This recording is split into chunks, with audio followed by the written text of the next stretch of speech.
bienvenue à tous.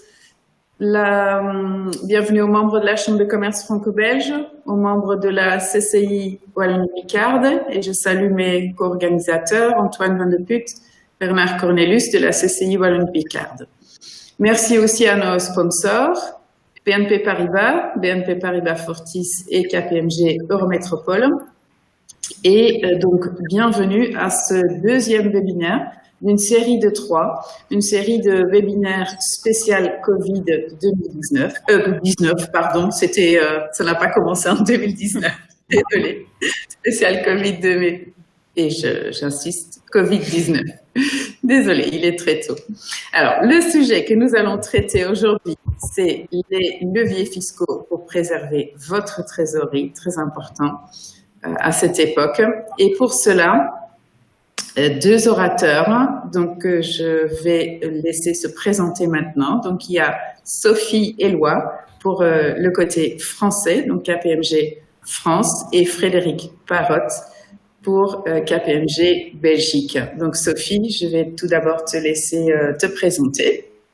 Bonjour à tous, donc je me présente, donc je suis Sophie Éloi, je suis fiscaliste et je travaille au sein du bureau de KPMG Avocats à Lille, en France, donc. Et aujourd'hui, donc, on va vous présenter avec Frédéric un point spécifique du Covid avec l'ensemble des mesures qui peuvent présenter un intérêt fiscal pour la trésorerie des entreprises. Frédéric, je te laisse te présenter à ton tour. Oui, donc bonjour, je suis Frédéric Parotte, directeur dans le département Corporate Tax chez KPMG Belgique. Je suis basé donc à Bruxelles. Je tiens à remercier la Chambre de commerce franco-belge et la Chambre de commerce Wallonie-Picarde de nous donner l'opportunité de présenter ce séminaire. Donc effectivement, l'année a été chargée et un peu compliquée, donc c'est un peu challenging aussi de faire des séminaires franco-belges. Donc, comme vous vous en rendez compte, les trois intervenants sont à trois endroits différents. Donc, on va s'organiser que pour tout ça se passe le mieux. Donc, en ce qui concerne l'agenda, comme mentionné par Patricia, le but est de passer en revue quels sont les leviers fiscaux qui sont à votre disposition pour préserver votre trésorerie. Et on va plus précisément aborder donc le principe du carry-back à la fois en Belgique et en France. On passera rapidement en revue l'intégration et la consolidation fiscale. Je pense que c'est assez intéressant d'en reparler parce qu'en tout cas en Belgique, le dépôt des déclarations fiscales va avoir lieu dans un peu plus d'un mois maintenant. Ce sera la première fois qu'on le mettra en pratique, donc une petite piqûre de rappel est toujours intéressante à ce sujet-là. Ensuite, nous verrons quelles sont les mesures additionnelles en réponse au Covid-19 et qui peuvent avoir un impact favorable sur votre trésorerie. Et enfin, nous prendrons la conclusion et vos questions éventuelles. En ce qui concerne les questions, vous pouvez nous les envoyer via le chat. On ne va pas y répondre pendant la présentation pour des facilités d'organisation, comme on n'a pas la chance de se retrouver dans la même pièce. J'espère que ce sera vite le cas.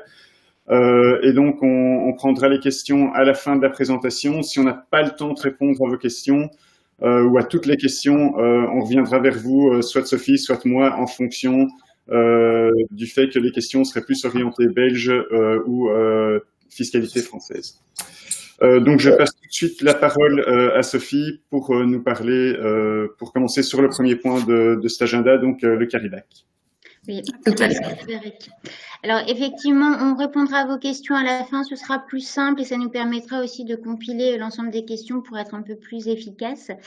Alors, le premier point que l'on va aborder, c'est l'une des mesures phares tant en Belgique, un peu moins en France parce que le carry-back existe déjà en France. Pour autant, il y a eu certains ajustements, certaines modulations en France au cours de cette année, dans le cadre notamment du Covid-19. Alors, en France, qu'est-ce qu'il existait et qu'est-ce qu'il existe jusqu'à présent? On a un carry-back qui nous permet justement de préserver la trésorerie des entreprises. Donc, ça existe déjà. C'est un système qui est plutôt pérenne, qui a subi assez peu de changements ces derniers temps. Et d'ailleurs, depuis 2011, on n'a pas de changement significatif en la matière. Donc, le carry-back, c'est quoi? En France, le carry-back, c'est la possibilité pour une entreprise qui a fait des bénéfices l'année dernière de pouvoir, cette année, si elle sort un déficit fiscal, de pouvoir imputer une partie de ce déficit sur le bénéfice réalisé l'année précédente.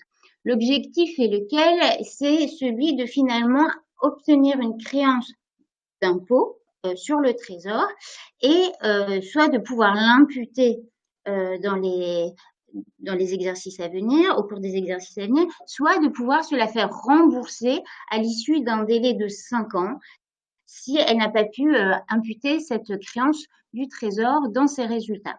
Alors, c'est intéressant puisque finalement, je vais bénéficier d'une créance que je vais pouvoir imputer dans un délai à venir et donc finalement, ça va me permettre de réduire, voire de ne pas avoir d'impôt à payer pour les exercices à venir grâce à cette créance.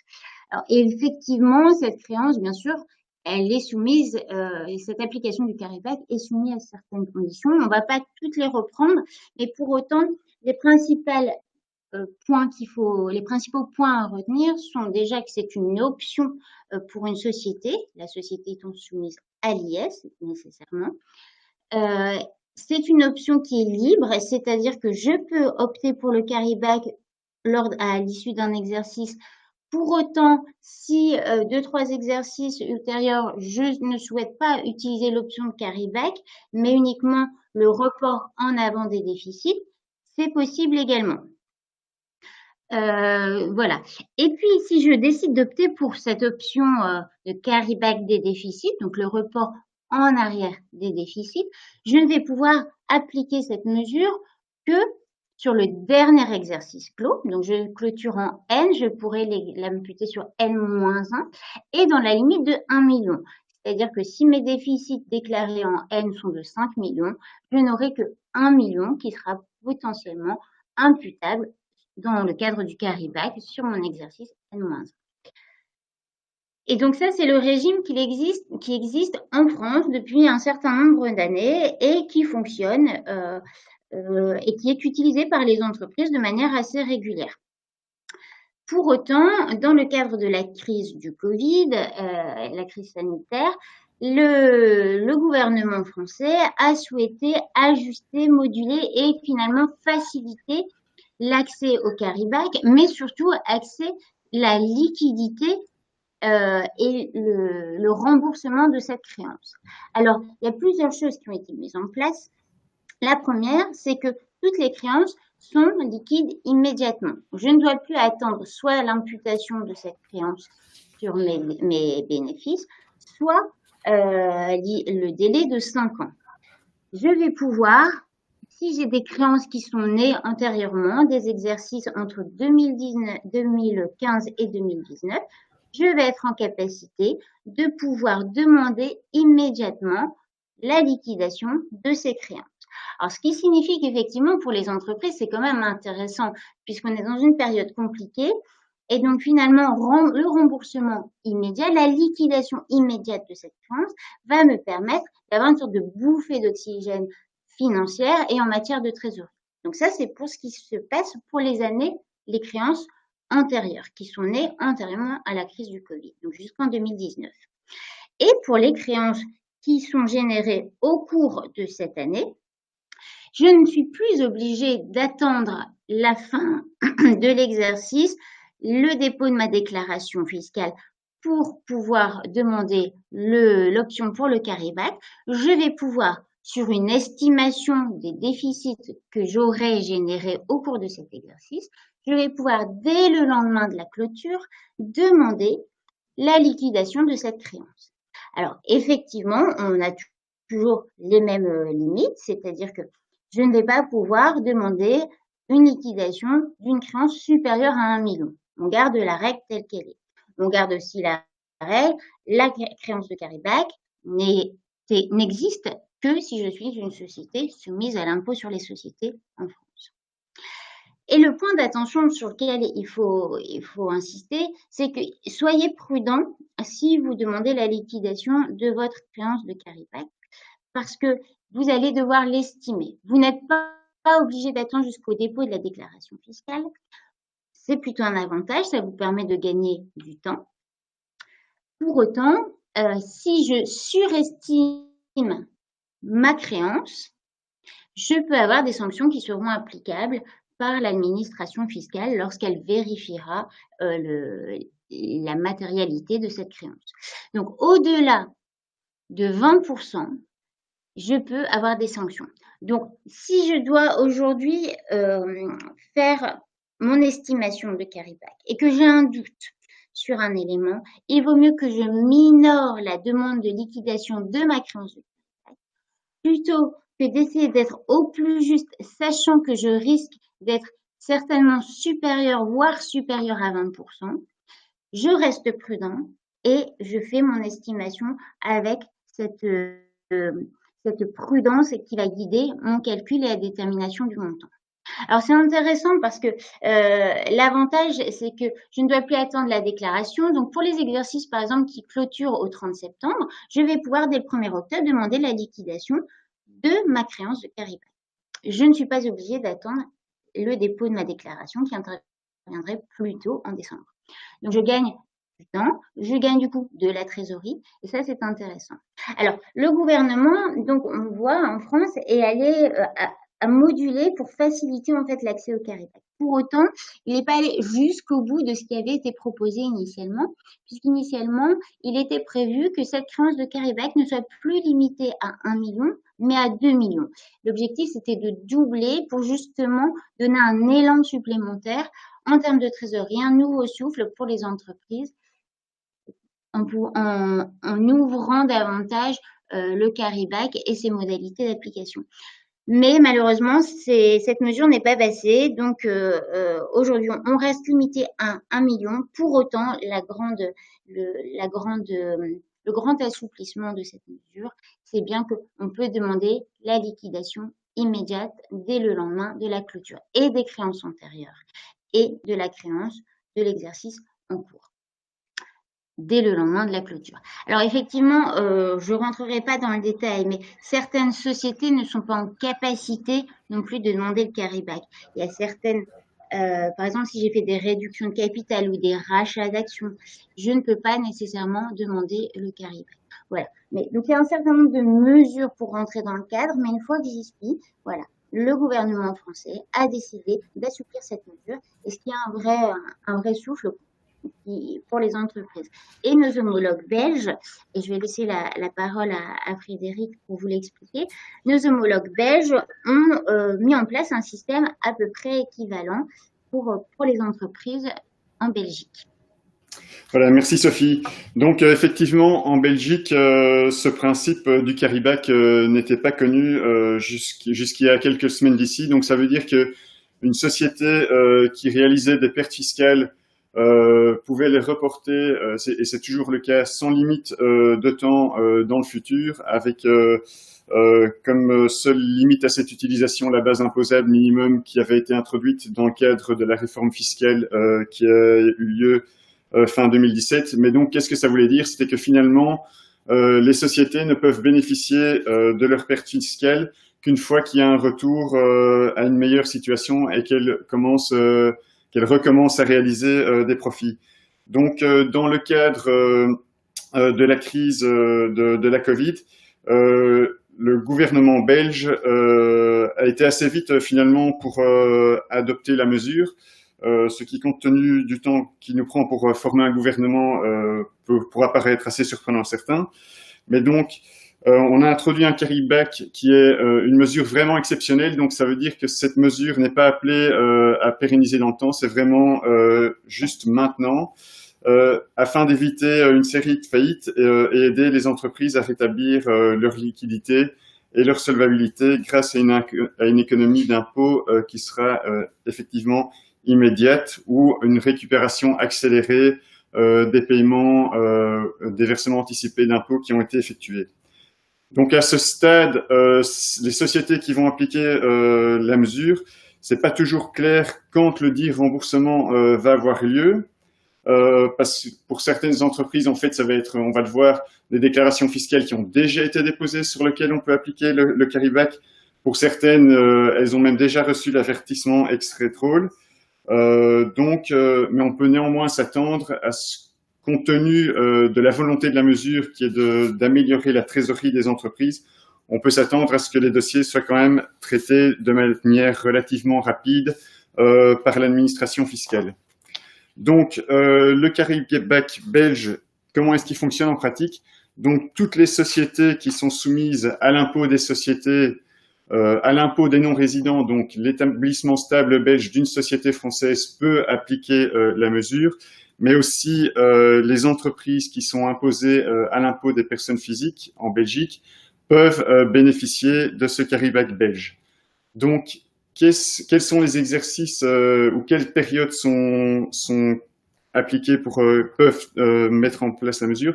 Donc, c'est pas tous les exercices. Donc, c'est uniquement les exercices d'imposition 2019 ou 2020 correspondant à un exercice comptable clôturé dans la période comprise entre le 13 mars 2019, donc un an avant le lockdown, afin d'éviter qu'il y ait des discriminations entre les contribuables, et le 31 juillet 2020.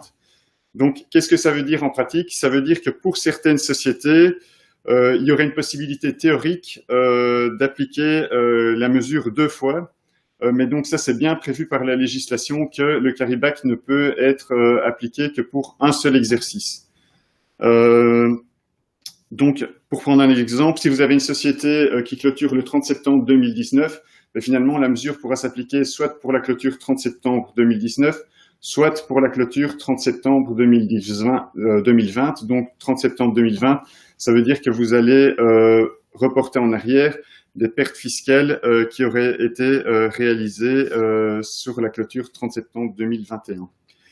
Donc, elle est accordée par la création d'une réserve temporaire exonérée d'impôts à déduire des réserves imposables, et la condition d'intangibilité n'a pas à être remplie, donc aucune écriture comptable n'est requise dans le cadre d'application de la mesure. Donc c'est vraiment purement fiscal et un ajustement qui aura lieu dans la déclaration fiscale, et donc aucune écriture comptable à faire à cet égard, comme ça pourrait être le cas au contraire pour la consolidation fiscale. Donc, cette réserve exonérée d'impôt devra bien sûr être reprise au cours de l'exercice suivant, qui est l'exercice au cours duquel les pertes fiscales ont été réalisées. Donc, pourquoi ça? C'est parce que si on ne fait pas cette reprise, en fait, vous aurez l'opportunité d'une part d'utiliser les pertes fiscales dans le cadre de la mesure carry-back, et après une deuxième fois dans le cadre du report des pertes fiscales, ce qui n'est pas du tout le but. Donc, le but est bien de s'assurer que le contribuable va utiliser une seule fois ces pertes fiscales. Donc, en ce qui concerne les limites, on peut reporter en arrière le montant du résultat imposable de l'exercice. Donc, il faut bien estimer quel va être le stock de pertes fiscales finalement réalisé au cours de la période dont on va reporter les pertes en arrière pour les ramener. Mais si vous avez un profit de 1 million d'euros d'impôt et vous faites le carry-back, vous ne pouvez pas faire un carry-back de 1 200 000 et vous dire que les 200 000 sont rapportés à la période suivante. Et ce carry-back est également plafonné à 20 millions d'euros. Donc, on est un peu plus généreux du côté belge que du côté français. Et donc, ça peut représenter une économie d'impôt relativement substantielle pour les contribuables concernés. Bien sûr, il y a certaines mesures anti-abus qui ont été prévues, notamment celles liées à l'arbitrage des taux. Donc, comme vous le savez certainement, suite à la réforme de l'impôt des sociétés, le taux d'impôt des sociétés a été diminué en Belgique en 2 temps, donc une première fois à 29,58% et une deuxième fois à 25%. Donc en fait, qu'est-ce qui se passe? C'est qu'avec le carry-back, vous serez capable de reporter en arrière des pertes fiscales qui normalement auraient pu être compensées contre un taux d'impôt de 25%, mais qui, compte tenu de ce carry-back, vont impacter une base imposable qui est à 29,58%. Donc, à ce niveau-là, le législateur n'a pas prévu de faire trop de cadeaux non plus quand même. Donc, si vous reportez des pertes fiscales d'un exercice à 25% sur un exercice à 29,58%, quelle sera la base taxable de l'exercice où on va reprendre cette réserve exonérée? Ce sera la base imposable qui sera calculée de manière normale, à laquelle on va ajouter le renversement de la réserve exemptée, donc qui correspond au montant du carry-back, et on va ajouter à cela 18,32% de cette réserve carry-back. Et pourquoi 18,32%? C'est parce que quand on multiplie 18,32% par 25%, on arrive à 4,58%, qui est bien la différence donc entre le taux d'imposition à 29,58% et celui à 25%. Donc, à ce niveau-là, pas d'économie d'impôt, mais donc vraiment s'assurer qu'il y a uniquement un gain en termes de trésorerie pour l'année où on aura subi la crise du Covid, en espérant qu'elle ne s'éternise pas non plus. Alors... autre point important, c'est qu'il faudra bien calculer quel est le montant des pertes fiscales que vous pouvez rapporter en arrière. Donc, comme du côté français, le législateur a prévu que vous ne pouvez pas non plus jouer sur le fait que vous surestimeriez finalement la perte de l'année pour en tirer un trop gros avantage en termes de trésorerie. Donc, prenons un exemple simple. Vous avez une base imposable de 2 millions d'euros. Vous anticipez une perte de 1 million d'euros cette année. Vous vous dites, ben, finalement, en termes de trésorerie, ce serait quand même plus intéressant pour moi de faire un carry-back de 2 millions d'euros pour récupérer de la trésorerie. Non, ça ne va pas. Donc, si l'année où vous allez déposer votre déclaration fiscale, on se rend compte qu'en fait, dans cette déclaration fiscale, il y a des pertes que pour 1 million, mais que vous avez fait un carry-back de 2 millions d'euros, donc en excès de 10% par rapport à ce qui est toléré, il y a des pénalités qui s'appliquent et qui peuvent aller jusqu'à 40% d'impôt.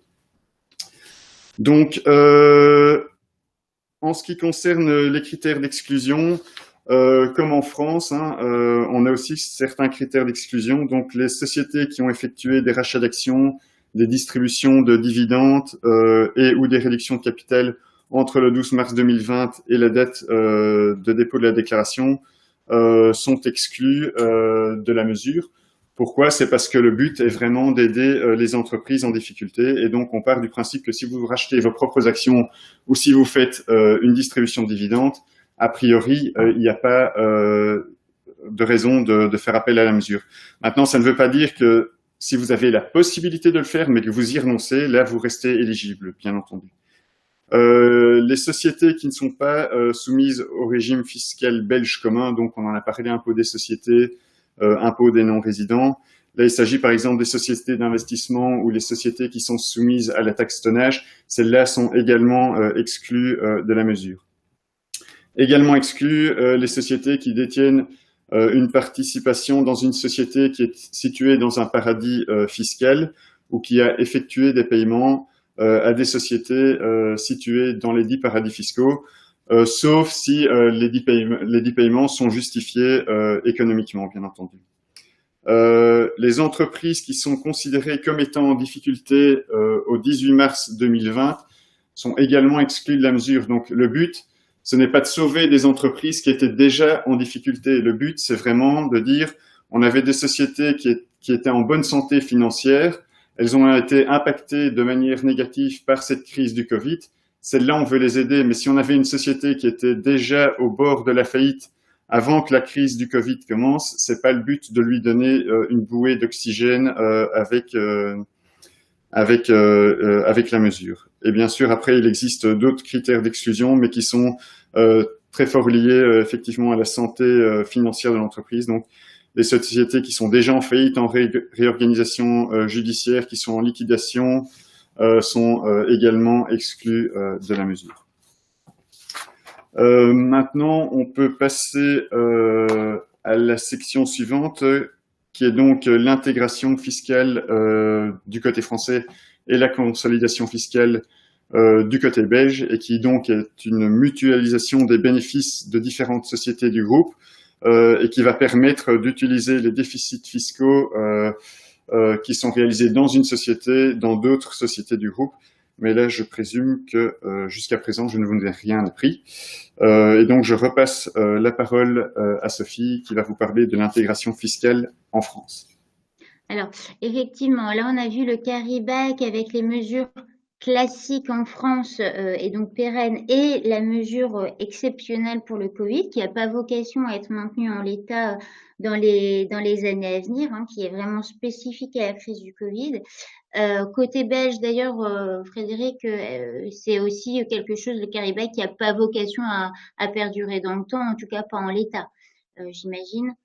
Alors que justement les dispositifs d'intégration fiscale et de consolidation fiscale en France et en Belgique sont des dispositifs complètement pérennes qui existent, alors depuis peu pour la consolidation, depuis un peu plus longtemps pour l'intégration fiscale en France, et qui effectivement évoluent un peu au fil du temps, mais qui pour autant restent des vrais outils qui sont déjà aujourd'hui à la portée des entreprises et qui sont un vrai élément, un vrai dispositif qui permet de préserver ou en tout cas de mutualiser, d'optimiser la trésorerie, en tout cas en matière d'impôts, pour l'ensemble des sociétés d'un groupe. Alors l'intégration fiscale, donc qui existe depuis plusieurs décennies en France, reste comme toujours un régime optionnel et qui est ouvert à un certain nombre de sociétés. Alors, je ne vais pas revenir sur l'ensemble des conditions parce qu'il y en a un certain nombre et c'est pas le but aujourd'hui, mais je vais vous rappeler dans les grandes lignes comment on peut constituer un groupe d'intégration fiscale. Donc, ce qu'il faut, c'est une société mère et des sociétés filiales. L'ensemble de ces sociétés doivent être soumises à l'impôt sur les sociétés. Elles doivent ouvrir et clôturer leur exercice en même temps, des exercices de 12 mois. Alors, effectivement, il existe quelques exceptions. Il y a toujours des exceptions que je ne vais pas vous lister parce que ça peut être long, mais voilà. L'idée principale, c'est que tout le monde ouvre son exercice en même temps, tout le monde clôture en même temps. La société mère d'intégration, celle qu'on va appeler tête de groupe, ne doit pas être détenue à plus de 95% par une personne morale soumise à l'IS. Et en revanche, elle doit détenir, elle, ses sociétés filiales à 95% au moins, filiales ou sous-filiales, à 95% au moins. L'objectif de l'intégration fiscale, c'est quoi? C'est finalement de faire la somme algébrique de l'ensemble des résultats bénéficiaires ou déficitaires de l'ensemble des sociétés, y compris la société mère d'intégration, qui est une société à part entière, et j'additionne les bénéfices, les déficits, et je ne paie l'impôt qu'au niveau de la mère d'intégration, une fois que j'ai fait cette somme. Alors, l'intérêt, c'est quoi? C'est finalement d'avoir dans son groupe d'intégration fiscale des sociétés bénéficiaires et des sociétés déficitaires. L'intérêt, c'est que finalement, en mettant moins 10 plus 20, je ne vais pas payer 20 d'impôts d'un côté et avoir des déficits reportables en avant ou en arrière, mais reportables de moins 10, je ne vais payer que moins 10 plus 20, je ne vais payer que 10 d'impôts sur les sociétés. Ça peut même être plus intéressant si au final le groupe reste déficitaire quand je fais la somme algébrique. Donc ça, c'est intéressant. Et la société mère d'intégration demeure la seule à devoir s'acquitter de l'impôt pour l'ensemble du groupe. C'est-à-dire que j'ai un redevable de l'impôt et éventuellement de la contribution additionnelle à l'impôt sur les sociétés si je suis dans le champ de son application. Seule la société tête de groupe va se constituer redevable de l'impôt. Donc j'ai une société qui va payer l'impôt au nom et pour le compte de l'ensemble des sociétés du groupe d'intégration fiscale. Et je vais du coup pouvoir mutualiser et par ce fait, bénéficier en fait d'une sorte de levier pour conserver la trésorerie de l'ensemble de mes entreprises qui sont dans le groupe d'intégration. Alors effectivement, s'il s'avère que les sociétés du groupe sont toutes bénéficiaires, bon, j'ai assez peu d'intérêt, en tout cas sur le plan purement de la trésorerie en matière d'impôt sur les sociétés, j'ai assez peu d'intérêt a priori à rentrer dans un système d'intégration fiscale. Même si il existe quand même des intérêts qui sont pas purement intégration fiscale, mais qui sont liés aux opérations que je vais faire, que je vais réaliser pendant la période de l'intégration entre les sociétés du groupe. Parce que certaines opérations vont être neutralisées, c'est-à-dire qu'elles ne vont pas supporter l'impôt pendant la période d'intégration fiscale. Donc, il y a un certain nombre d'éléments qui font que l'intégration fiscale, même si d'un point de vue formalisme, c'est un peu plus lourd, il y a des écritures comptables spécifiques à passer, notamment mes créances d'impôt, par exemple, d'une société filiale envers sa mère. J'ai des déclarations spécifiques avec des feuillets particuliers, j'ai un certain formalisme à remplir quand je suis en intégration fiscale. Pour autant, ça reste un outil connu en France et qui reste très intéressant pour un groupe de sociétés. Alors, qui dit groupe dit nécessairement de sociétés, hein, bien sûr.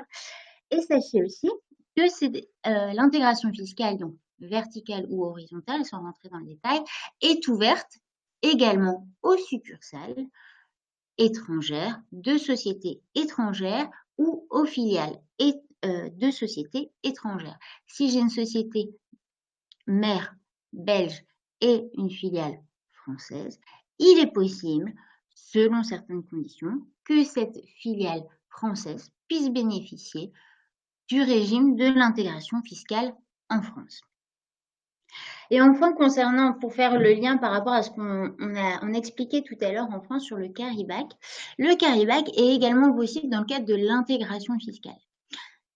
Les créances qui sont cédées, en principe, je ne peux pas céder une créance de carry-back à un établissement, à une créance de déficit, une créance de l'État, pardon. Je ne peux pas bénéficier du régime de carry-back si j'ai cédé mes créances, notamment à un établissement de crédit. Pour autant, on voit bien que dans le régime de l'intégration fiscale, les sociétés filiales cèdent leurs créances au profit de la société mère d'intégration. Et donc, se poser la question de savoir si cette cession, finalement, qui est un petit peu intrinsèque au régime d'intégration fiscale, est-ce que c'était une limite à l'application du carry-back? Alors non, puisque justement ça reste dans le groupe et c'est un groupe fiscal. Donc l'administration s'est positionnée, les créances de carry-back qui sont cédées à l'intérieur d'un groupe d'intégration fiscale ne sont pas spécifiquement exclues du régime de carry-back et devraient donc pouvoir être remboursées immédiatement au même titre que l'ensemble des autres créances pour les sociétés qui ne sont pas dans un régime tel que l'intégration fiscale ou pour des sociétés individuelles qui sont redevables seules de leur impôt sur les sociétés auprès de l'administration fiscale. Alors, comment je vais estimer en matière de carry-back ma créance? Est-ce que je prends société par société? Est-ce que je prends le groupe? Je vais faire, pour mon estimation notamment de mon exercice en cours, je vais prendre chaque société individuellement. Je vais faire mon estimation de résultats, bénéficiaires ou déficitaires. Et ensuite, je vais compiler le tout pour voir si, in fine, je suis en déficit ou pas et faire la demande de liquidation immédiate de ma créance, le cas échéant, auprès de l'administration, du Trésor français.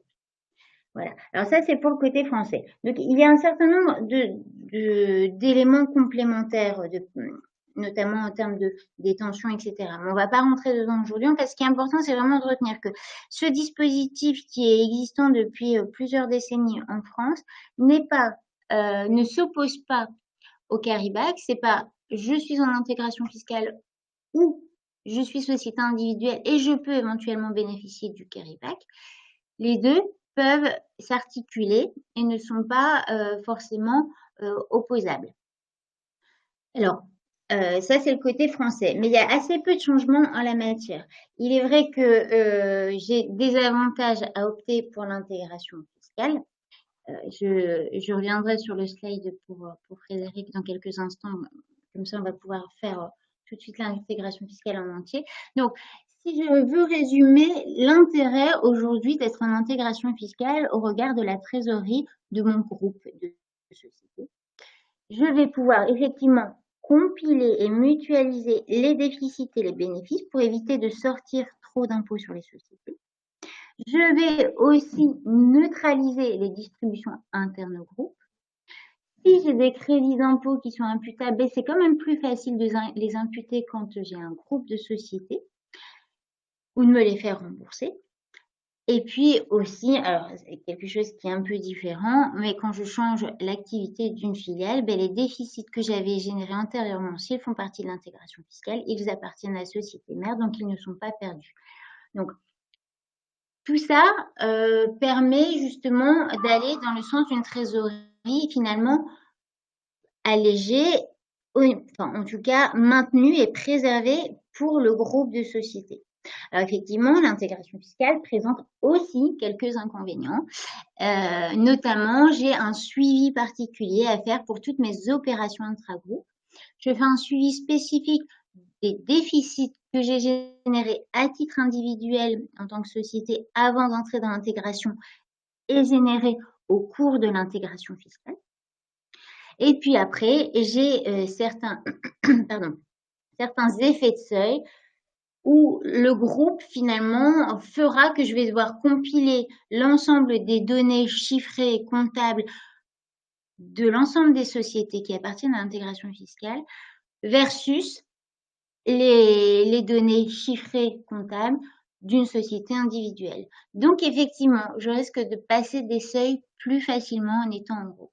Pour autant, voilà, ça reste une option qui peut être très intéressante. Il faut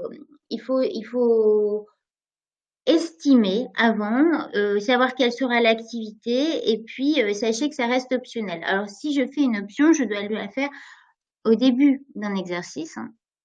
Je ne la fais pas a posteriori et je dois constituer auprès de l'administration fiscale, je dois lui décrire qui sera mère d'intégration et quelles seront les sociétés qui seront incluses dans cette intégration. Je peux dénoncer l'intégration à tout moment. En tout cas, normalement, l'intégration est prévue pour 5 ans et renouvelable autant de fois que je le souhaite. Donc voilà, ça reste une belle opportunité pour les entreprises françaises d'utiliser un moyen complémentaire de préservation finalement de la trésorerie de chacune. Alors en consolidation fiscale, ça, encore une fois, on a un régime qui correspond dans les grandes lignes, mais qui malgré tout diffère sur un certain nombre de points. Frédéric, je te laisse. Oui, merci Sophie. Donc en ce qui concerne la consolidation fiscale belge, comme je le disais tout à l'heure, c'est un régime qui a été introduit dans la fiscalité belge suite à la réforme de l'impôt des sociétés qui a eu lieu fin 2017. Donc, quand même un certain nombre de différences par rapport au régime de l'intégration fiscale en France. Hein. Donc, c'est un régime qui est optionnel, donc ça c'est effectivement comme en France, mais cette option doit être exercée sur une base annuelle. Donc, on n'a pas, comme ça peut exister en France, une convention d'intégration fiscale qui va être signée entre les différentes sociétés qui voudraient consolider leurs résultats. Mais c'est vraiment un formulaire qui va être attaché à la déclaration fiscale de chacune des sociétés concernées pour l'exercice considéré au travers duquel on optera pour cette consolidation fiscale. Donc vraiment quelque chose à faire sur une base annuelle et un choix qui doit être fait au plus tard au moment du dépôt de la déclaration fiscale. Donc, à partir de quand est-ce que cette option peut être appliquée? C'est à partir des exercices comptables qui débutent ou ont plutôt débuté le ou après le 1er janvier 2019. Donc, ça veut dire que ce sera au plus tôt pour l'exercice d'imposition 2020 pour ceux qui sont familiers avec nos termes belges en la matière. Donc, en pratique, c'est pour ça que je pensais aussi intéressant de reparler de la mesure belge, parce que un exercice qui a débuté le 1er janvier 2019, il s'est clôturé le 31 décembre 2019 dans la plupart des cas, et donc la déclaration fiscale pour ces exercices va devoir être déposée ici fin octobre. Donc, si vous avez plusieurs sociétés qui sont présentes en Belgique, il n'est pas trop tard pour regarder parce qu'on a effectivement jusque fin octobre pour décider si ça vaut la peine d'appliquer la mesure. Maintenant, les règles pour la mettre en pratique sont quand même relativement strictes. Donc, il faut une détention de 5 ans. Donc, les sociétés soient liées depuis 5 ans et il faut que ce lien soit au moins de 90%. Donc, qu'est-ce que ça veut dire en pratique? On a une société française qui a un établissement stable belge et qui a aussi une filiale belge. Donc, dans le cadre du régime de la consolidation fiscale, ça va être possible de consolider les résultats de cet établissement stable français avec les résultats de la société belge, pour autant que forcément le seuil minimum de participation de 90% soit rencontré, mais également que ces sociétés fassent partie du même groupe depuis 5 ans. Donc si elles font partie du même groupe depuis 5 ans, aucun problème. Par contre, prenons la même société française qui a un établissement stable belge et qui, dans le courant de l'année 2020, fait l'acquisition d'une société en Belgique. Là, ce n'est pas possible et il faudra attendre 5 ans avant de pouvoir consolider les résultats des deux entités belges.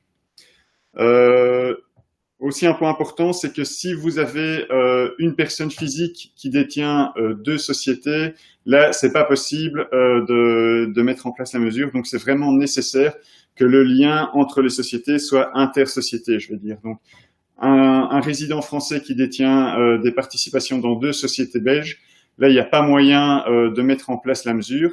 Donc, pour pouvoir le faire, il faudrait créer une société holding dans lesquelles on mettrait ces 2 participations finalement. Et à nouveau, il faudrait attendre le délai de 5 ans avant de pouvoir consolider les résultats d'un point de vue fiscal.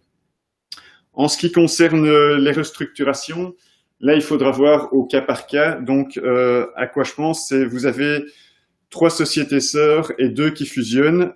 Ça peut avoir des impacts sur la consolidation fiscale. Si vous faites la scission d'une société, donc vous avez votre société française qui détient une société belge et on décide de scinder la société belge en 2 entités séparées, a priori, on devrait pouvoir appliquer le régime, mais il faut quand même vérifier. Hein. Donc, on a forcément certains critères d'exclusion, donc c'est seulement les sociétés qui sont soumises à l'impôt des sociétés qui peuvent bénéficier du régime, donc impôt des sociétés ou impôt des non-résidents. Donc l'impôt des non-résidents, c'est l'impôt des non-sociétés, c'est l'impôt des sociétés, mais pour les sociétés étrangères. Donc typiquement, la société française qui a un établissement stable belge va être imposée à l'impôt des non-résidents sociétés. En ce qui concerne les sociétés étrangères, là, il faudra regarder. Donc, si on a une société française, ça pose pas de problème. Par contre, une société américaine qui détient un établissement stable belge et une filiale belge, a priori, elle pourra pas consolider les résultats des 2 entités parce que les États-Unis sont hors de l'Union européenne. Et donc, le fait qu'on ait cette société hors Union qui soit interposée va éliminer de facto la possibilité de consolider les résultats des 2 entités. Les sociétés qui mettent à disposition des biens immobiliers aux dirigeants sont également exclues de la mesure, et les sociétés qui bénéficient d'un régime fiscal exorbitant, donc la société établie à Monaco par exemple, qui a un établissement stable belge, pas moyen de faire une consolidation fiscale. En pratique, comment est-ce que ça fonctionne? Donc le paiement en cash est obligatoire, donc ça veut dire que la société qui aurait dû payer de l'impôt va devoir payer à la société qui, entre guillemets, cède ses pertes fiscales le montant d'impôt qu'elle aurait dû remettre au Trésor belge. Donc, finalement, en matière de trésorerie, c'est pas tellement au niveau de la société qui devait payer l'impôt que le bénéfice va se retrouver, mais c'est plus, il faut avoir vraiment la vue du groupe. Donc, c'est 2 sociétés, une qui est en perte, l'autre qui est en profit. Ben, la société qui est en profit va devoir payer l'impôt qui aurait normalement dû être remis au Trésor belge à la société en perte. Donc, c'est vraiment au niveau consolidé qu'on ait ce bénéfice.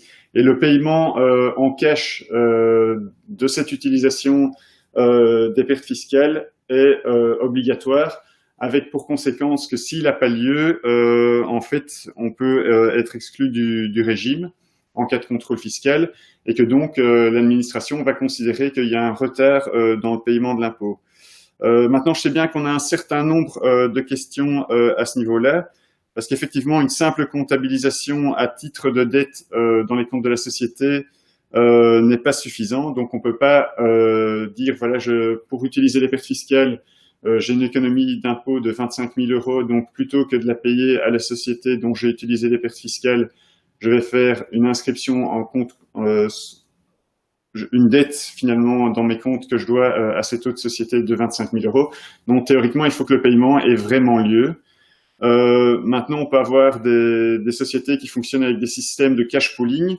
Donc dans ces cas-là, effectivement, il n'y aura pas un paiement en cash effectif, mais je pense que pour ces cas-là, il faudra quand même bien y prêter attention et être capable de démontrer à l'administration que ça a toujours été la manière de fonctionner des sociétés avec ce système de cash pooling, et que même dans l'hypothèse où l'impôt aurait dû être payé au Trésor belge, finalement, l'impact pour la société considérée aurait été équivalent, peu importe que l'argent soit remis directement au fisc belge plutôt qu'à la société.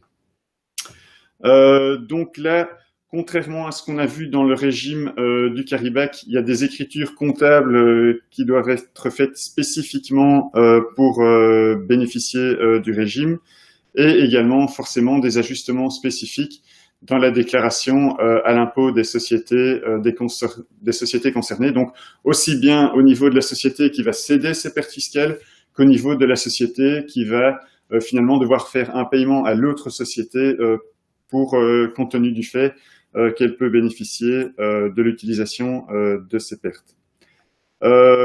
Tout comme du côté français, on peut avoir des interactions avec le système du carry-back dont on a parlé précédemment. Et à ce niveau-là, il faudra faire attention parce que en fonction des scénarios choisis et de la situation des sociétés qu'on voudrait consolider, il y aura moyen pour l'année en cours, en tout cas, de réaliser une économie d'impôt qui sera plus ou moins importante au niveau du groupe, une nouvelle fois. Mais ça, c'est vraiment une analyse qu'il convient de faire au cas par cas. Et dernier point, c'est que ce régime de la consolidation fiscale peut avoir des interactions avec le régime des Earning Stripping Rules. Donc, très rapidement, qu'est-ce que c'est? C'est les nouvelles règles en matière de déductibilité des intérêts. Donc, suite à toutes les mesures qui ont été prises dans le cadre de BEPS, donc Base and Erosion Profit Shifting, qui visait à combattre le fait que les multinationales fassent trop d'optimisation fiscale sur base de la dette. Il y a maintenant des nouveaux seuils en matière de déductibilité qui ont été mis en place, notamment sur base de 30% de l'EBITDA. Et donc, ce système du carry-back de la consolidation fiscale, peut avoir un impact sur la capacité des sociétés d'un groupe à déduire des charges d'intérêt. Mais là, on parle quand même de sociétés où le levier dette est quand même relativement élevé, et pas pour des plus petites structures ou moyennes entreprises, je vais dire. Maintenant, on peut passer, voilà. Donc, pour pouvoir appliquer le régime, donc comme je le disais, c'est un régime qui est appliqué sur une base annuelle. Et donc, il va falloir joindre à la déclaration fiscale des sociétés concernées un formulaire que vous voyez maintenant sur votre écran. Donc, je ne vais pas le passer complètement en revue forcément, mais donc, il faut annexer ce formulaire à votre déclaration fiscale. Et ce formulaire va faire quoi? Il va reprendre les informations essentielles permettant à l'administration de voir avec quelle société la consolidation a eu lieu Et le formulaire prévoit aussi de manière explicite l'engagement de la société qui va utiliser les pertes fiscales à payer la société cédant ces pertes fiscales. Donc ça, c'est si on veut faire un comparatif avec ce qui se passe en France, on pourrait comparer ce formulaire à la convention d'intégration fiscale, à la seule différence que ici, ça doit être fait chaque année et que ça doit être attaché chaque année à la déclaration fiscale des sociétés concernées, entendu qu'une année, une société A va pouvoir faire une consolidation avec une société B et que l'année suivante, compte tenu des gains ou pertes réalisés au niveau des différentes sociétés du groupe et qui sont éligibles, l'année suivante, ça pourrait être la société A avec la société C et même la troisième année, la société B avec la société C, pour autant que tous les critères dont j'ai parlé auparavant soient toujours bien remplis. On va maintenant passer dans la dernière section de notre présentation et qui concerne donc les mesures additionnelles en réponse au Covid-19.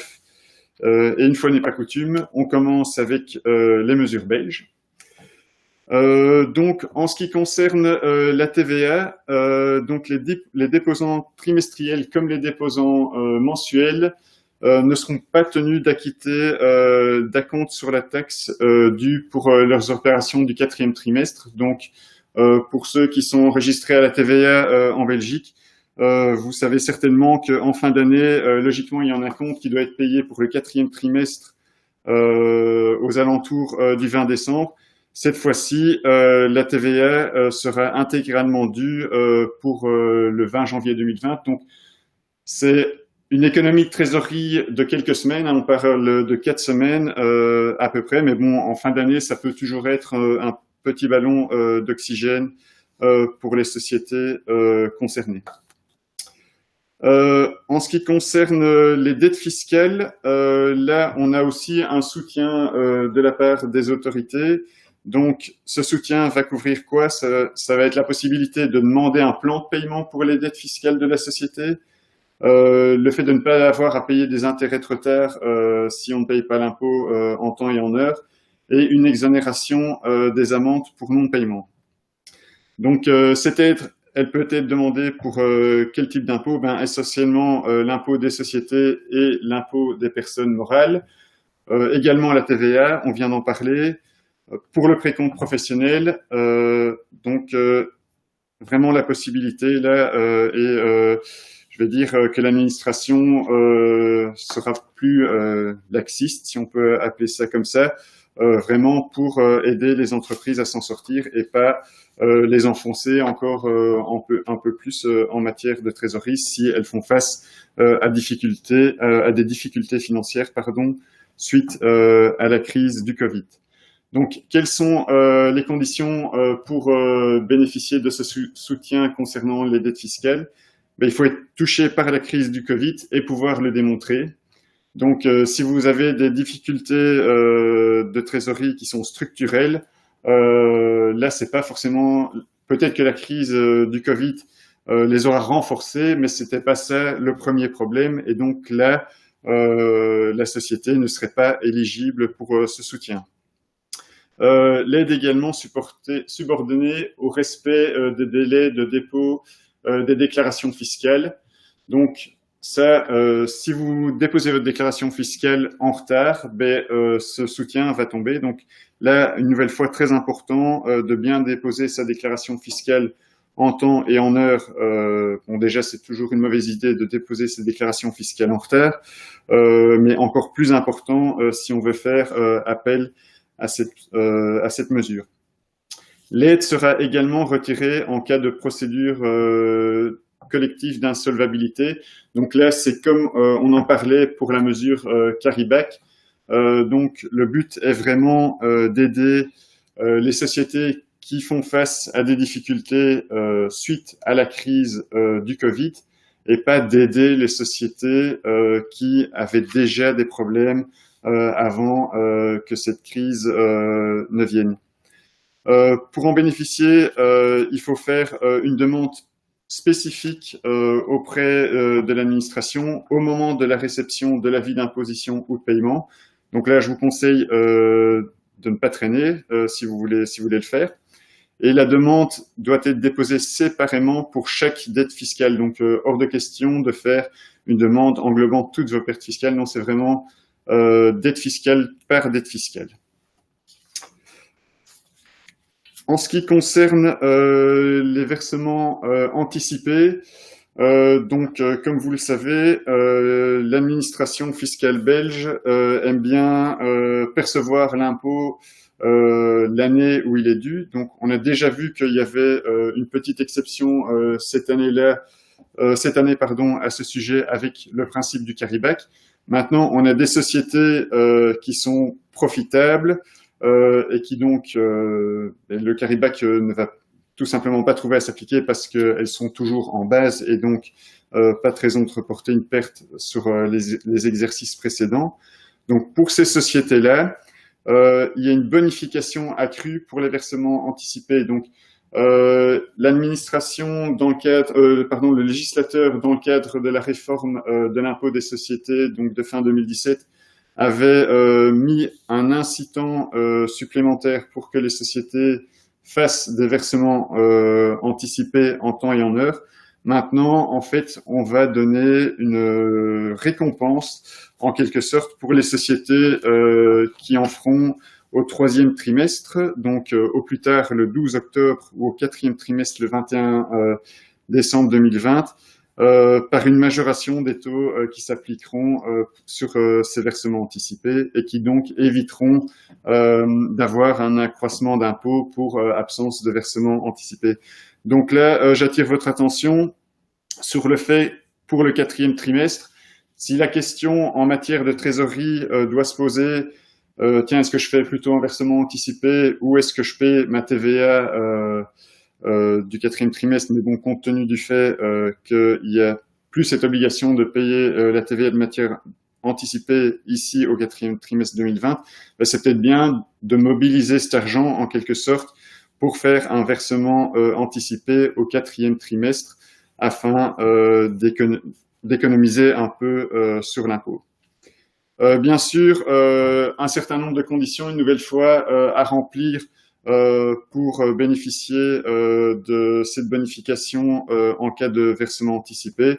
Et il s'agit des conditions qui sont relativement comparables à celles dont on a déjà parlé pour la consolidation fiscale et pour le carry-back. Donc, il ne faut pas faire de distribution de dividendes ou de réduction de capital. Il ne faut pas non plus avoir procédé à un rachat d'actions entre le 12 mars 2020 et la fin de l'exercice comptable. Le contribuable ne détient aucune participation directe ou n'effectue aucun paiement supérieur à 100 000 € à une société qui est située dans un paradis fiscal, pour en citer quelques-unes. En ce qui concerne les réductions de valeur sur créances commerciales, vous le savez, si vous avez déjà eu un contrôle fiscal, l'administration est relativement stricte quant aux conditions qui doivent être remplies pour pouvoir considérer ces réductions de valeur comme fiscalement déductibles. Ici, avec la crise de la Covid, une circulaire a été émise par l'administration fiscale qui confirme bien que la Covid est une circonstance exceptionnelle et spécifique qui justifie l'exonération des réductions de valeur sur créances commerciales qui sont détenues à l'égard de sociétés qui accusent un retard de paiement des créances. Et là, c'est important, résultant directement ou indirectement des actions engagées par le gouvernement fédéral.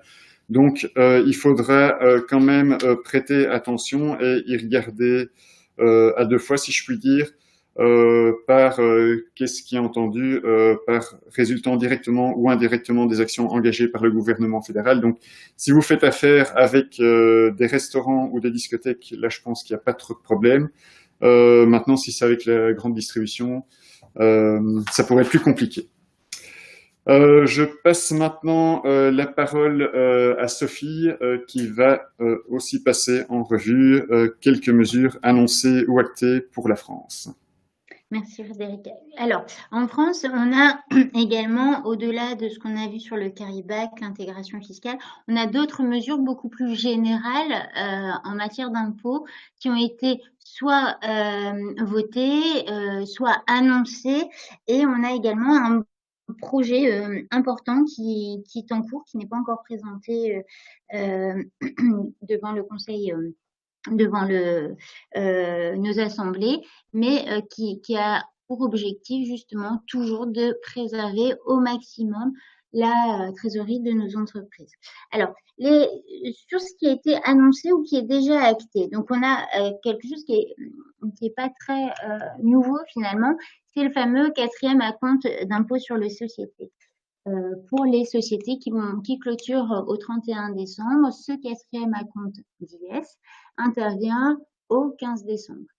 Et on a possibilité de moduler cet impôt, enfin cet acompte, en fonction du montant prévisionnel d'impôt sur les sociétés que je devrais payer au vu des résultats prévisionnels de mon exercice en cours.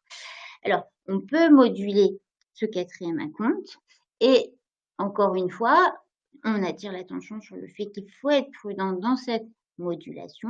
Si je peux diminuer cet acompte, très bien, je le fais. En revanche, encore une fois, je reste mesurée dans ce calcul puisque au-delà d'une marge d'erreur de 10%, si j'ai trop réduit le montant de mon 4e acompte d'impôt sur les sociétés et qu'il s'avère que je n'ai pas assez payé, dans ce cas, dans cette fourchette, au-delà de cette fourchette d'erreur de 10%, je risque des sanctions fiscales.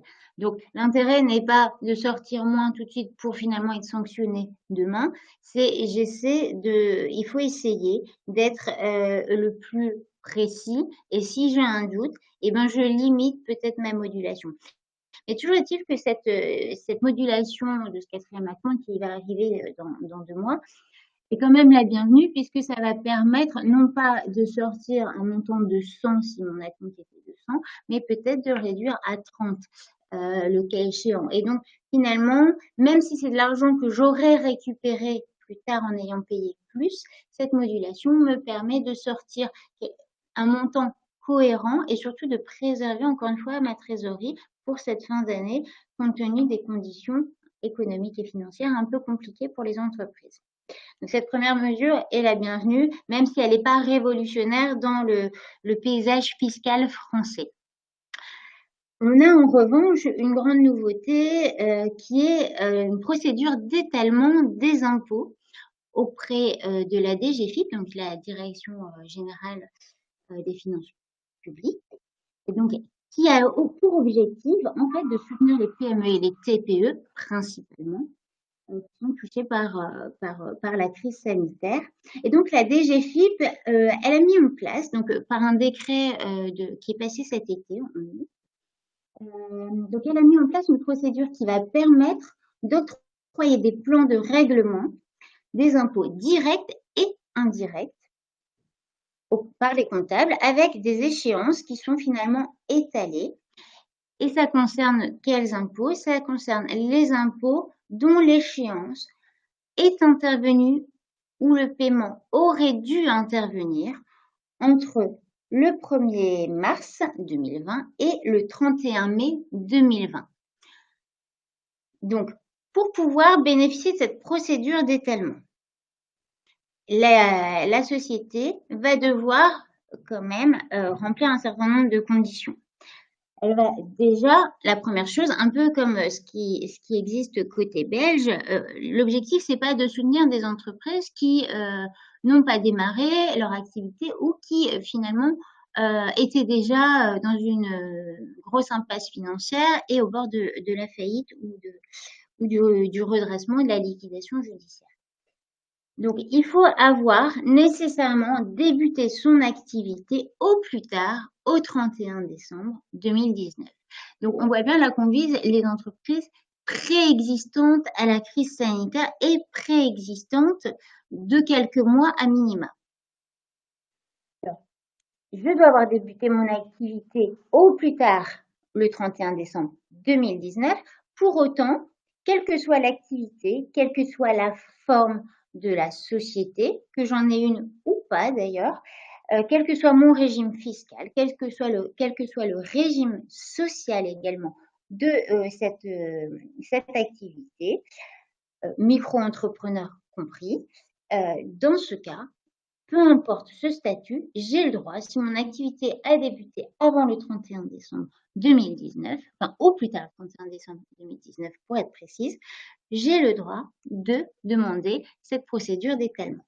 Alors, il faut d'autres conditions. Il faut bien sûr être à jour de ces déclarations fiscales lorsque je fais cette demande de procédure d'étalement. Évidemment, si je ne suis pas à jour, tout comme en Belgique, c'est jamais bon de ne pas être à jour, mais encore moins lorsqu'on demande une faveur auprès du comptable public.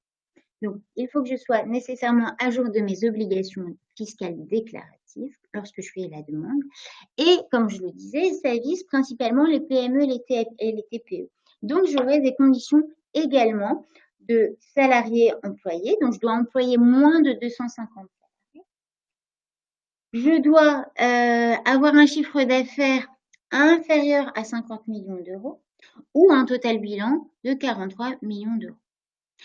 Si je dépasse ces seuils, alors je ne pourrai pas demander le bénéfice de cette procédure d'étalement. Pourquoi? Parce que je ne serai pas considérée comme une PME au sens communautaire et donc je ne pourrai pas bénéficier de ce dispositif. Ce dispositif a vraiment vocation à aider les petites et moyennes entreprises à passer le cap de la crise sanitaire et donc de la crise économique qui s'ensuit. Autre condition, il faut que j'ai sollicité au préalable auprès de mes créanciers privés soit des facilités de financement supplémentaires, soit un étalement de mes créances, enfin de mes dettes envers mes créanciers. Peu importe d'ailleurs que la réponse de mes créanciers ait été favorable, il faut que j'en ai fait la demande. Il faut s'en conserver quand même une preuve.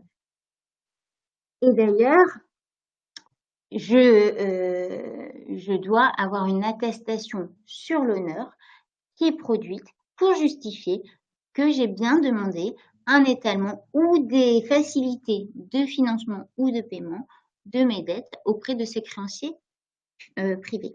Une fois que j'ai rempli toutes ces conditions, je vais pouvoir demander au comptable public un étalement de mes dettes, de mes impôts directs et indirects. Alors, quels sont les impôts qui sont visés? Finalement, c'est à peu près tous les impôts dès lors que leurs échéances sont arrivées entre le 1er mars et le 31 mai 2020. J'ai dedans notamment les soldes d'IS et la CVAE, mais aussi la taxe sur la valeur ajoutée et le prélèvement à la source. En revanche, il est évident que toutes les impositions qui résultent d'un contrôle fiscal ne sont pas comprises dedans. S'il y a contrôle fiscal, que vous avez quelque chose à payer, c'est que finalement, vous ne l'avez pas payé antérieurement. Donc ça ne rentrera pas dans cette procédure d'étalement. Et la procédure d'étalement, concrètement, ça vous permet quoi? Ça permet en fait d'étaler ces créances, le paiement de ces créances, sur une durée comprise entre 12 mois et 36 mois. La durée du plan est directement liée en fait à un coefficient d'endettement fiscal et social de l'entreprise. Et en fonction de ce coefficient d'endettement, plus il est important, plus mon étalement des créances, des dettes va pouvoir être important, jusqu'à aller à 36 mois. En dessous de 12 mois, jusqu'à 12 mois, j'aurai pas de garantie à apporter au comptable public. En revanche, au-delà, je peux devoir constituer des garanties pour le comptable pour qu'il puisse permettre la mise en place de cette procédure d'étalement spécial. Alors, c'est un certain nombre de conditions, mais ceci étant, ça vise relativement beaucoup de sociétés et les conditions sont finalement pas très strictes. Et il faut être une PME au maximum. Il faut avoir demandé un étalement des échéances, être à jour de ses obligations déclaratives et avoir débuté son activité au plus tard le 31 décembre 2019. Donc finalement, les conditions sont assez faciles à remplir pour pouvoir en bénéficier. Donc, n'hésitez pas, si vous êtes concerné, si vous êtes à jour de vos obligations fiscales, si vous avez demandé cet étalement auprès de vos créanciers privés, à demander cet étalement qui va vous permettre justement d'avoir un souffle supplémentaire en matière de trésorerie pour finir l'année et les mois suivants. Donc ça, c'est une mesure qui a été votée, qui est passée en décret cet été, au mois d'août, et donc qui est déjà actée, qui peut déjà être mise en place. En plus de ça, le gouvernement français a annoncé, alors, on ne peut pas dire que c'est acté, mais en tout cas, c'est annoncé que dans le cadre de la baisse significative de l'impôt sur les sociétés, donc qui a démarré il y a 2 ans et qui se poursuit, il a annoncé que compte tenu de l'ensemble de ces mesures, il n'y aurait pas de remise en cause de cette baisse progressive de l'impôt et qu'elle devrait suivre la trajectoire initialement prévue. Donc, on verra quand même avec la loi de finances pour 2021 s'il y a une modification.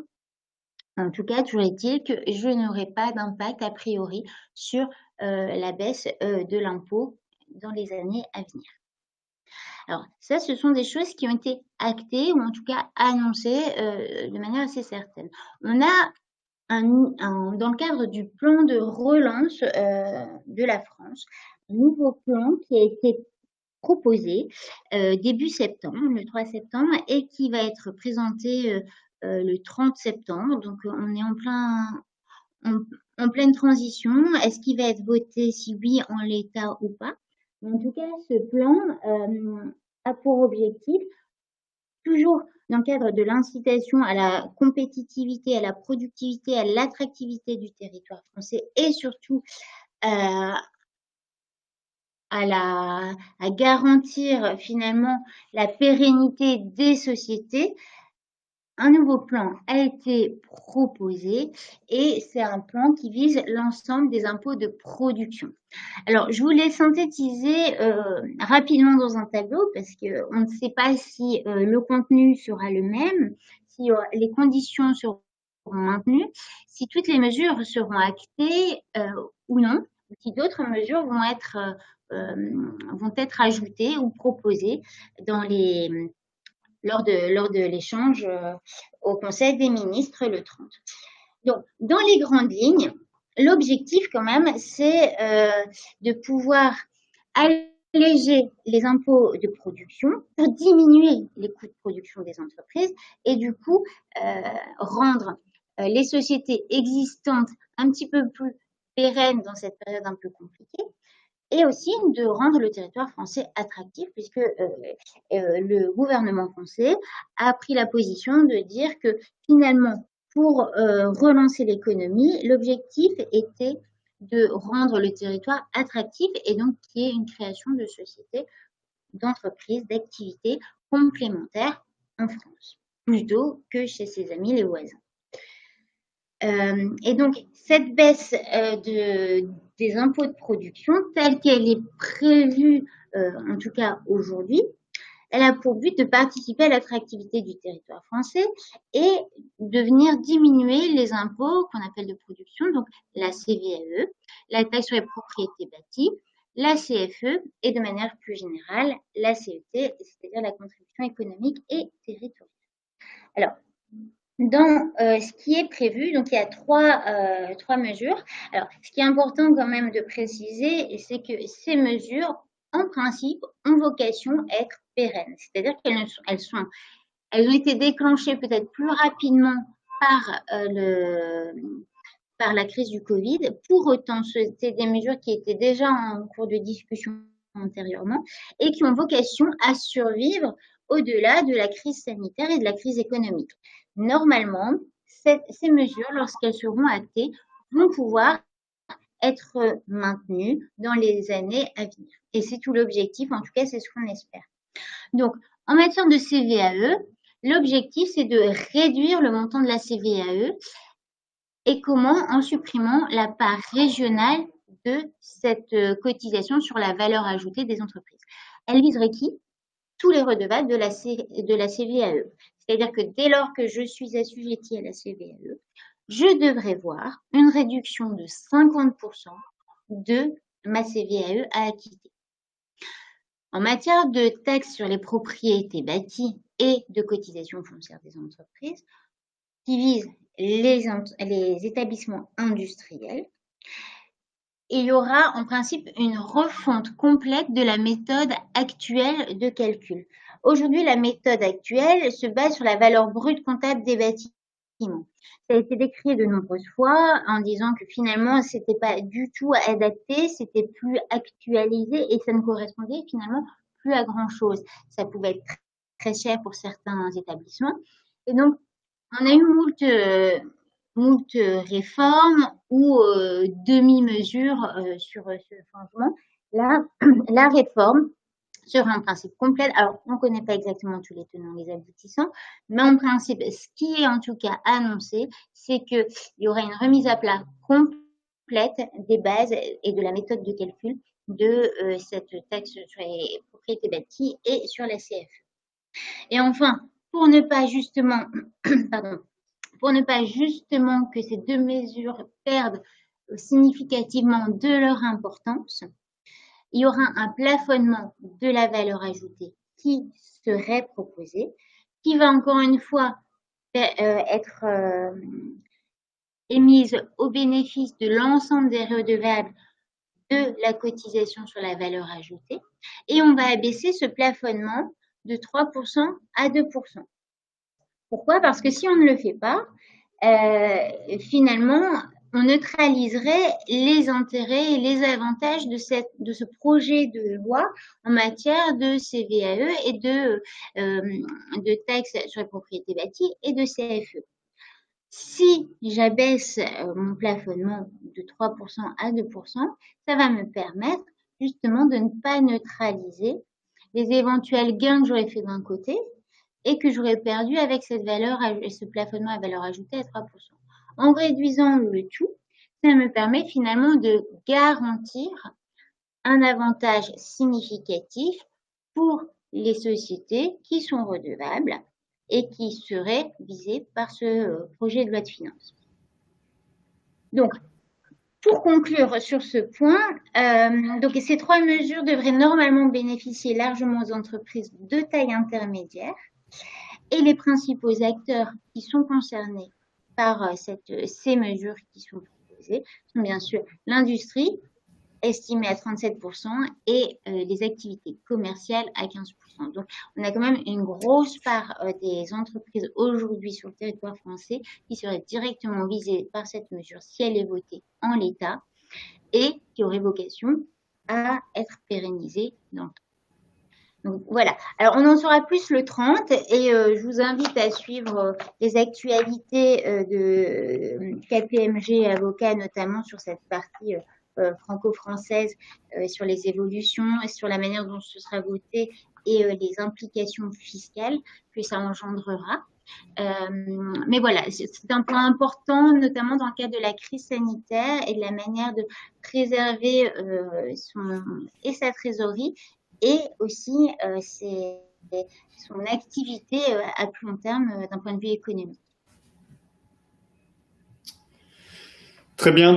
Merci Sophie. Mais donc, nous arrivons à la fin de cette présentation. Donc, mais en conclusion, que dire? C'est que finalement, aussi bien du côté belge que du côté français, les autorités se sont rendues compte que, outre la crise sanitaire, la conséquence directe, c'est que les sociétés font face à des challenges sans précédent, en tout cas des choses qu'on n'a plus connues depuis des dizaines d'années, et que malgré le fait que les finances des deux États soient un peu compliquées suite à ça, il y a pas mal de mesures qui ont été mises en place afin de supporter les entreprises et à les aider à traverser cette crise de la meilleure manière possible, en tout cas en ce qui concerne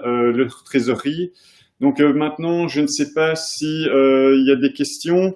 On en avait reçu une via le chat en ce qui concerne le carry-back belge, auquel on avait déjà répondu, mais je reviens très rapidement dessus. Donc, les entreprises auxquelles le carry-back s'applique ici en Belgique, donc c'est bien les sociétés qui sont soumises à l'impôt des sociétés, l'impôt des non-résidents sociétés, mais aussi les entreprises imposées à l'impôt sur le revenu des personnes physiques. Donc typiquement l'indépendant qui va exercer ses activités au travers en personne physique plutôt qu'au travers d'une société.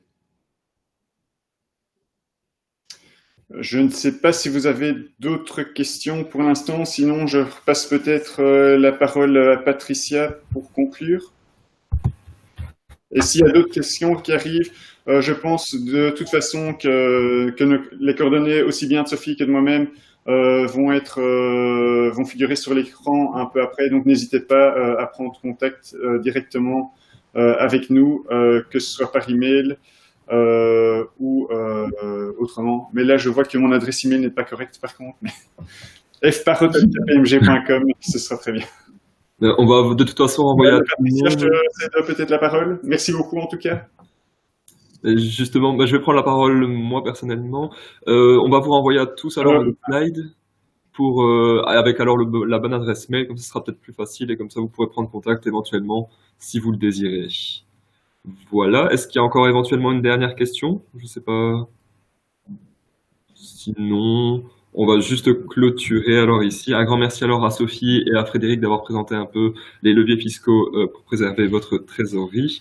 Donc n'hésitez pas, alors si vous avez des questions, on vous enverra tout par mail et vous pourrez encore prendre contact avec eux si vous le désirez. Et donc les prochains événements, n'oubliez pas la date du 6 octobre pour le dernier webinaire franco-belge autour du Covid avec la reprise d'entreprise en difficulté à la barre du tribunal et aussi nos 2 prochains petits déjeuners transfrontaliers qui se feront de façon virtuelle plutôt que présentielle. À la base, c'était de manière présentielle, mais avec les nouvelles mesures, on va plutôt privilégier le virtuel. Et donc, ce seront 2 webinaires gratuits sur l'actualité sociale et l'actualité fiscale qui se feront le 13 octobre sur le social et le 8 décembre sur le fiscal. Voilà. En vous souhaitant à tous une bonne journée et à très bientôt. À bientôt. Merci. Merci.